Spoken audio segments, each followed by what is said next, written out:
je vais essayer de répondre dans cette vidéo à vos questions. La première chose pour bien travailler sur un CV dans Word est d'afficher ce qu'on appelle les marques de paragraphe.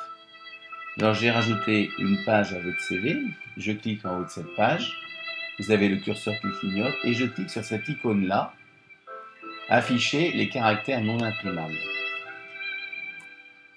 Le résultat est d'afficher en particulier les changements de ligne. Mais ça va surtout nous permettre d'afficher les tabulations. Voyez par exemple dans les motifs 1 et 2 que je vous propose de faire ensemble, comment la flèche bleue traduit ici la tabulation que j'ai frappée au clavier. Quand je dis frapper une tabulation au clavier, c'est utiliser la touche qui est à gauche du A sur le clavier. Alors faisons le premier motif. 2013, j'appuie sur tabulation au clavier, consultante, et je passe à la ligne entrée. Alors disons 6 mois, et vous avez fait du conseil en achat responsable. C'est bien ça. Alors première observation, l'espace entre les lignes. Dans un CV, il faut savoir le gérer précisément. J'ai indiqué plus bas comment le faire avec des notions d'espace avant-après ou avec la largeur de l'interligne. On peut utiliser l'une ou l'autre technique ou les deux. Exemple, quand je sélectionne la ligne ici, je vais dans format paragraphe, vous avez un espace après de 10 points, ça se traduit par cette zone assez large. Il faut savoir que 12 points correspond à une ligne complète et que dans ces espaces là et ici, on peut mettre toute valeur, 1, 2, 3, 4, 5, 6, 7. Bien souvent, ça s'incrémente de 6 en 6, mais on peut se permettre d'écrire 3, 4, 5, 6, 7, ce qu'on veut. Ça permet de gérer très finement l'espace.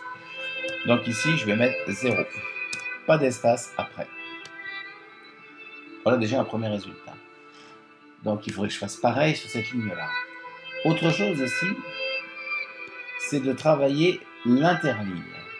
Alors prenons ces deux lignes-là, toujours dans le format paragraphe.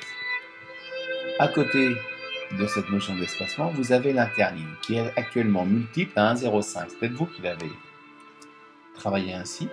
Bon, peut-être le savez-vous déjà. Je vais les mettre en continu, donc l'interligne n'a pas, elle est classique. Alors ici, bien sûr que ça ne se voit pas, puisqu'on passe d'une interligne de 1,05 à une interligne de 1, quasiment invisible. Je voulais simplement vous rappeler les deux techniques de gestion des espaces entre les lignes. Format paragraphe, et je vais mettre donc 0. Voilà, et donc ça l'a fait pour les deux lignes. Voilà. Je vais d'ailleurs le faire pour les lignes suivantes. Format paragraphe, 0, interligne, continue, pardon, de 1. Voilà. Alors maintenant, revenons à nos tabulations. Comment gérer la position des mots consultante et conseil? Eh bien, on va le faire avec précision en utilisant la commande format tabulation. Actuellement, vous n'en avez pas. C'est d'ailleurs une chose à vérifier quand on travaille sur une ligne. Avant même d'installer des tabulations, de vérifier qu'il n'y en a pas sous-jacentes et si besoin de les enlever. Donc là, je vais taper 3 au centimètre. Et je fais définir. Je viens de définir une tabulation à 3 cm qui est à gauche. Je fais OK. Voilà, donc ça a propulsé le mot consultant sur la droite. Ça a aussi installé dans la règle une petite marque. J'aurais pu directement cliquer dans la règle au lieu d'aller dans format tabulation. Et en cliquant dans la règle, cela aurait posé une tabulation de type tabulation gauche. Ça pose dans la règle, quand on clique, une tabulation qui a le type des tabulations qui sont définies à cet endroit-là. Si vous souhaitez définir une tabulation de type droite, il faudrait par exemple cocher ici. Bon, ben là j'ai des tabulations gauche. C'est quoi une tabulation à droite? Alors regardez, par exemple cette tabulation-là dans la règle, je la déplace, je la mets à 10, parce qu'on peut aussi la déplacer dans la règle. De même, on pourrait l'enlever, la règle, il suffirait de la glisser vers le bas. Voilà, je viens de le faire. La tabulation a disparu de la règle parce que je l'ai glissée vers le bas. Je fais commande Z pour la rétablir. Et cette tabulation qui est à gauche, je vais la mettre à droite. En format tabulation, je la sélectionne, je clique à droite, je la définis et je valide.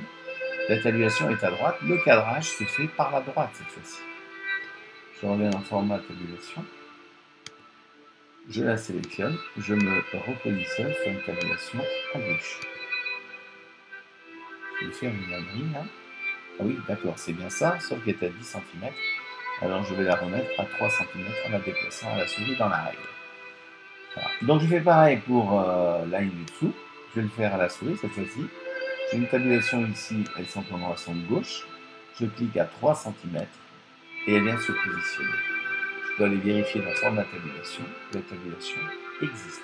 Il faut comprendre aussi que les tabulations sont définies ligne par ligne et que la commande format tabulation indique ce qui se passe dans la ligne en question. Autre chose, la valeur ici à 1,25 est attaquée par défaut, signifie que quand on est dans une ligne quelconque et qu'on appuie sur la touche de tabulation, on se déplace automatiquement d'un cran de 1,25 cm, qui pour toute histoire est un demi-pouce. Donc voilà pour faire le premier motif. Nous allons faire le deuxième motif. La difficulté, c'est ce point rond au milieu. Alors, 2010, vous êtes membre de l'organisation des Jeux Olympiques. Ah non, c'est pas ça. Voilà, vous y travaillez un mois et vous êtes conseil organisation d'une exposition. D'accord. Mais là, il faut mettre une puce.